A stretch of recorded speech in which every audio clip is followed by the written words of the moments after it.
So in this video, we're going to help you troubleshoot why you're not getting a reading on your wireless computer. First, we're going to talk about batteries and show you how to replace them. Secondly, we're going to talk about the distance between the transmitter and computer and why this is important. And note, in this video we might say sensor, we might say transmitter. They're really referring to the same thing. Third, we're going to talk about the transmitter and magnet alignment and why this is important. And the fourth thing we're going to do, we're going to show you how to test the computer and transmitter so you get a signal. So in this section we're going to talk about batteries and why they're important. As you know, if the computer or transmitter batteries are dead or almost dead, then most likely you will not get a signal from the transmitter to the computer. Batteries should last about a year, but depending on how much you ride or the quality of the batteries you use, they may not last that long, or they might last longer. Also note, sometimes, but rarely, even on new computers, the batteries might be dead. If that happens, and it does happen sometimes since we sell tens of thousands of these things, then we are sorry, but you're just going to have to go out and buy new batteries. You can get reasonably priced replacements at MEC or on Amazon.com. Now, to change a battery, it's pretty easy, and it's similar to both the computer and the transmitter. So what you want to do first is procure new batteries, and the battery type is detailed in the instructions, and you get the instructions on www.filzer.com on the specific item page, and they're always posted there in PDF format. And on all our DZ3 series computers and transmitters, we use a CR2032 battery. On older units, check out the instructions or open up the unit to determine what replacement battery is required. Now, once you have replacement batteries, get a large coin. We usually use a toonie or a loonie. If you use a dime, that's usually no good because it's kind of small and it could damage the little slot here on the battery cover. So you want to use a big coin. On the computer, there's going to be a small slot on the back, and you want to put the coin into that slot and turn it counterclockwise about a turn. And you will see on the case there's actually a little arrow indicating close, so when you're closing it, you would turn it in that direction. To open it, you would turn it in the opposite direction. Now, flip over the computer and the cap will fall out. Note the orientation of the battery. The plus sign is facing you. So to get the battery out after the cap is removed, I usually just bump it on a hard surface, and not too hard, you don't want to break the case, but something like this, and the battery comes out.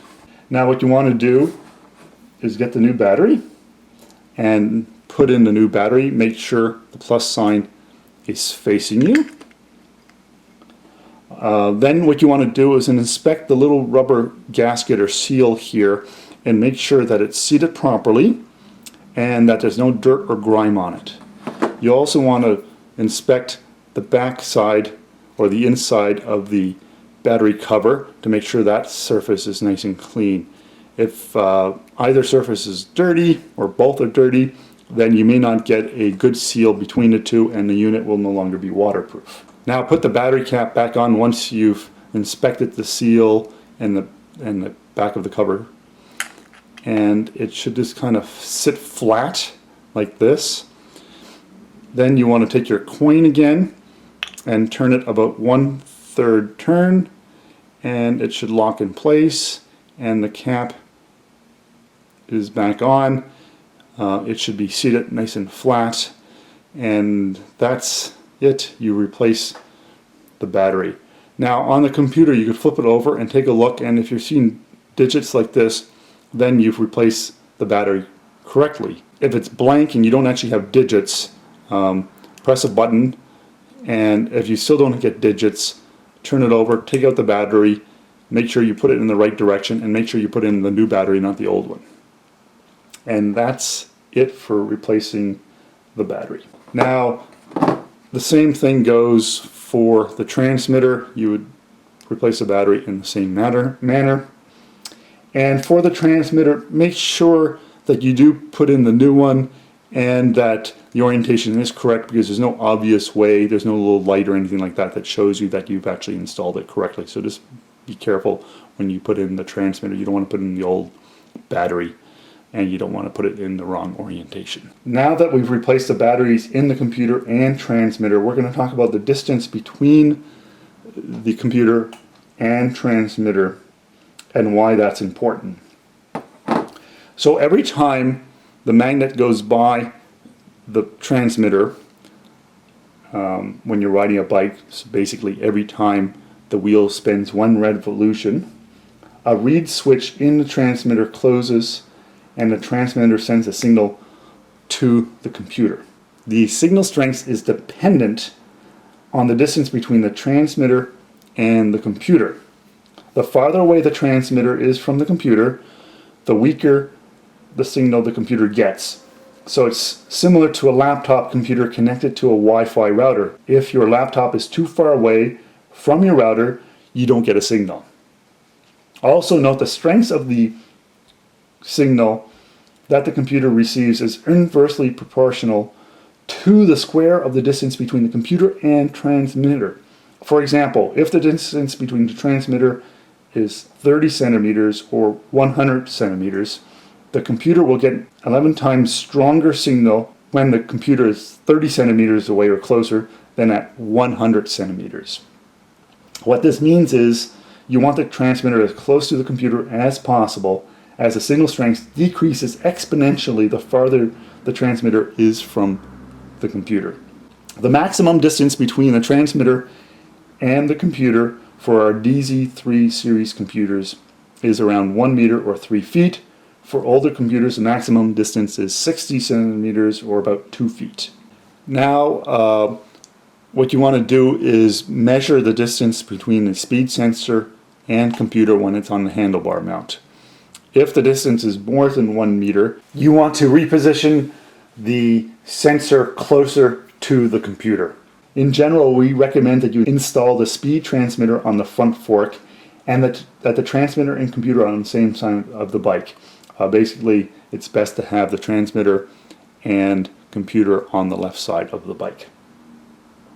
For those who are using their bikes on indoor trainers, you need to install the transmitter on the wheel that is spinning, and that's usually the rear wheel. So if you install the speed transmitter on the rear triangle of the bike, we recommend you install both transmitter and computer on the left hand side of the bicycle, since the drivetrain could interfere with the signal. Also make sure there's a clear view between the transmitter and computer. If you have stuff between the computer and transmitter, the signal may be blocked. And for those with cadence computers, the transmitter should be installed on the left hand side of the bike. So now that we have checked the batteries and we made sure the distance between the transmitter and computer is less than 1 meter, we got to check out the alignment between the transmitter and magnet. So every time the wheel spins around, there's a magnet on one of the spokes or on the crank, and that magnet should go by the transmitter by the circle arrow, and then the transmitter knows the magnet went by and a signal is sent to the computer. However, if the magnet is not aligned properly, then the transmitter doesn't know the magnet went by it and there's no signal to the computer. So what you want to do first is check to make sure you have a magnet on your bicycle. And for speed sensors, there should be a magnet on the spoke. For cadence sensors, there should be a cadence magnet on the crank. Now you want to make sure the magnet is very secure on the spoke. You don't want it to twist around or slide up and down every time you hit a bump. For the cadence magnet, make sure you use a large zip tie. You don't want to use a small zip tie. You want to use a large one. And you want to make sure it doesn't shift around on the crank. Now for speed sensor magnets, there's a lot of different types of magnets out there that would probably work with the computer. Here's a version. This is our version. Here's a version of a cadence magnet. But you will note that the magnet actually fell out of the case. That happens sometimes. So when you're inspecting the magnet on your bicycle, make sure there's actually a magnet in the case. If it's fallen out, then once again the transmitter won't know that there's a magnet going by, because there won't be, but it will look like there actually is a magnet if the case is there, but it could be empty. So keep that in mind when you are inspecting the magnet on the bicycle, that there's actually a magnet in the magnet holder. And when you install the transmitters onto the bicycle, you want to make sure you use large zip ties. You don't want to use small ones, because the transmitters, either speed or cadence, could shift on the bicycle. And when you tighten up the zip ties, use pliers. You get a lot more leverage, and they'll be very, very secure. If the transmitter shifts around, the alignment between the magnet and the transmitter could be off, and you may not get a signal between the transmitter and the computer. So now we're looking at a speed transmitter mounted on the front fork of a bicycle. And here is the magnet for the sensor or transmitter. Now what you want to make sure is the magnet is actually going by the circle arrow on the face of the transmitter. And this will be the same for a cadence sensor or a speed sensor. Now looking from the front of the bike towards the front fork, the speed sensor and the magnet, I'll just rotate the wheel a little bit so you kind of see how far the magnet should be from the sensor. So 2 or 3 millimeters is the distance between the magnet and the sensor. And here's a view from the right hand side of the bicycle, looking through the spokes to the speed sensor and magnet. And you will notice if I spin the wheel a little bit, the magnet passes by the circle arrow. So that's what you want. So if the wheel is spinning, the magnet goes nicely by the transmitter. And that's the alignment in regards to the magnet and the circle arrow on the speed sensor. And it will be similar with the cadence magnet and cadence sensor. So here we're on the left hand side of the bicycle, and we're just showing you how the cadence transmitter and sensor would be mounted onto the bicycle near the crank area, and the cadence magnet is on the other side of the crank. You can't see it, but if you did rotate it, it will go by the circle arrow. And when you're mounting the cadence transmitter on the bicycle, take note that the circle arrow faces the magnet. And if we do this, you can see that the magnet will be passing by the circle arrow. So the orientation is correct, and of course make sure the distance between the magnet and the transmitter is about 2 or 3 millimeters. And also take note that the cadence transmitter should be within 1 meter from the bicycle computer when it's mounted on the handlebars. So if you're not sure, get a tape measure and make sure that the distance is less than 1 meter. If it's more than 1 meter, the computer most likely won't get a signal from the cadence sensor. So here's an example of a cadence magnet mounted on a crank with a hollow tube at the back. What we ended up doing was finding a big chunk of foam, cutting a piece out of it, and then putting it between the magnet and the crank, and now it's very stable, it's not going anywhere. So if you have this type of crank, you might have to do something of the sort. But it's very important that the magnet, the cadence magnet, doesn't move around, or you may have problems with getting a signal from the cadence sensor to the computer. Here is a view of where the speed sensor would be mounted on the rear triangle of the bicycle if you were using an indoor trainer, and this would be the spoke magnet, and as you see it would go by the circle arrow on the other side here. So That's how the orientation would be if you mounted the speed sensor to the rear triangle of the bicycle. And also what you want to do is make sure the distance from here to the handlebar mount or the computer on the handlebar mount is less than 1 meter. And that's very important. If it's more than 1 meter, the computer may not get a signal from the transmitter and you won't get a reading on the computer. So once again, you want to make sure that the sensor is very secure on the bicycle. It doesn't move around, so when you install it with the zip ties, make sure you use pliers to tighten up the zip ties. Also, you want to make sure the magnet is very secure. It's not going to twist or slide up and down. You want it to be very secure, and the magnet should pass by the circle arrow, and the distance between the face of the magnet and the sensor should be around 2 or 3 millimeters. Okay, so let's test out the setup of the sensor and magnet and confirm we're actually getting a signal from the transmitter to the computer.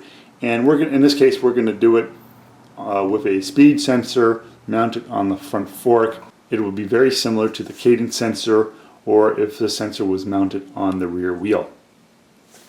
What you want to do is get the computer head, turn it on, and if you haven't programmed it yet, you'll see a screen like this, WS2124, and for now we're just going to press the left button until we get into the standard screen, but there is digits on the computer screen. It's not blank, so if it's blank, press a button. If it's still blank, make sure the battery's in properly and you have a fresh battery.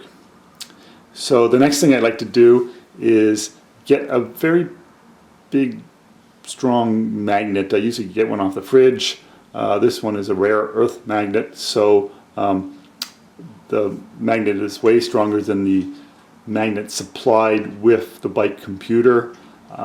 And so what we can do is passes by the transmitter, and the position of the magnet isn't as critical since it's super strong, and the reed switch will pick it up pretty easily.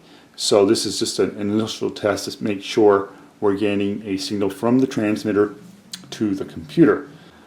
So now what I do is take the computer and hold it by the transmitter, and then I take the magnet and then I will pass it by the circle arrow on the back side of the transmitter. So the side where the circle arrow is on the transmitter. So you want to pass a magnet back and forth, something like this, by the circle arrow. And as you see on the top line, we're actually getting a speed reading. So we know that the transmitter is actually sending a signal to the computer. They're synced together, and that's the first step in checking out to make sure the system works. Also note, if this is the very first time you turned on the computer and the computer hasn't synced with the transmitter, it could take up to a minute of passing the magnet back and forth in front of the transmitter before the computer picks up its first signal. Generally it's pretty quick, but it could take up to 1 minute, so please be patient. Now the next step would be to ensure that the magnet and transmitter are aligned correctly and we're getting a signal to the transmitter. So what I usually do is lift up the bicycle and then spin the wheel, put the computer by the transmitter, and as you see on the top line, we're actually getting a speed reading. So the alignment of the magnet and transmitter is good. So so far everything's working well.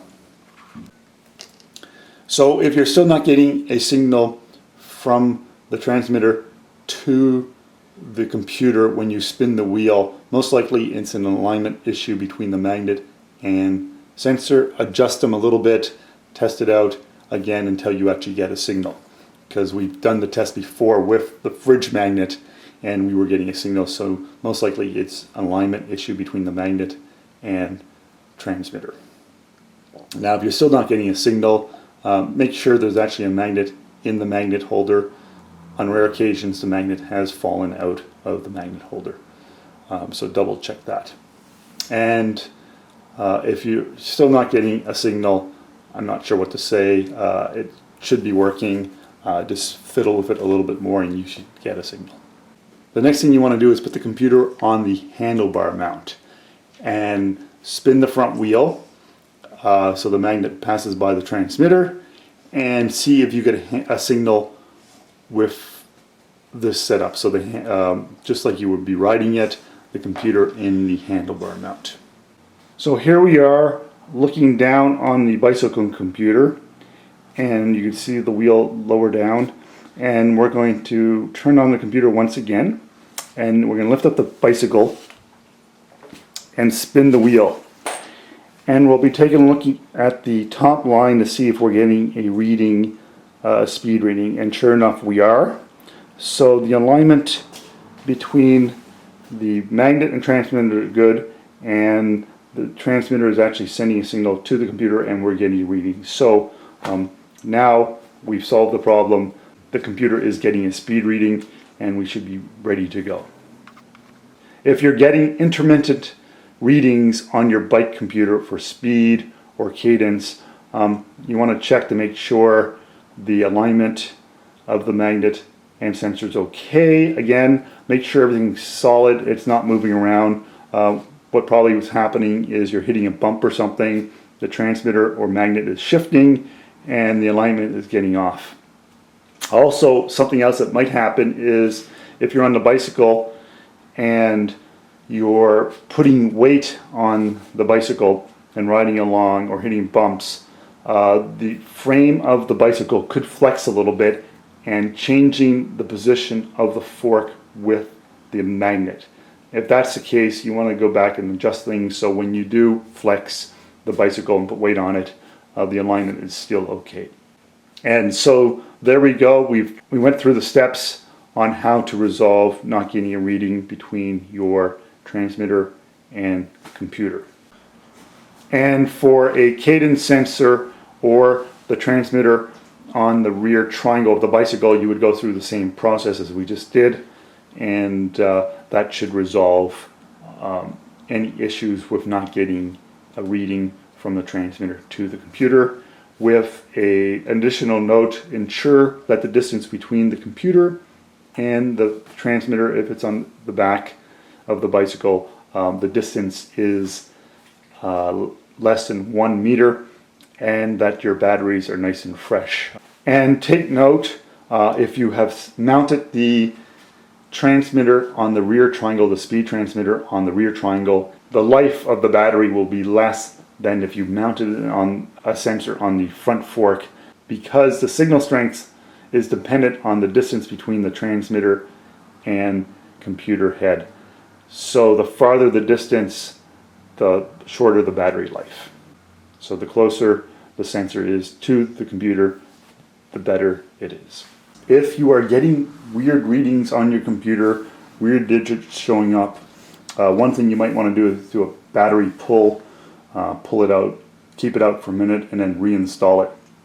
But before you pull out the battery, write down your odometer value, and for the DZ3 series, if you go into setup mode, you can find your wheel size, write that value down so you can reprogram it easily into the computer and not have to remeasure that value. If you are using your computer in extreme hot weather with really bright sun, the screen can actually blacken out. LCDs that are susceptible to really high temperatures and bright sunlight, and they could just clear out, and that's typical with any electronic unit. What you need to do is get the computer out of the sun and let it cool down for a bit, and eventually the screen should go back to normal. If you're using your computer in very cold weather, batteries tend to slow down and not be as strong, so you may have issues with the transmitter sending a strong enough signal to the computer if they're very far apart, and you may get slow updates on the computer, or the computer may not work at all. So keep that in mind if you're using the unit in very cold weather. And that concludes our video on how to troubleshoot problems with your wireless computer. check out our FAQ section or our frequently asked question section on our website for more information.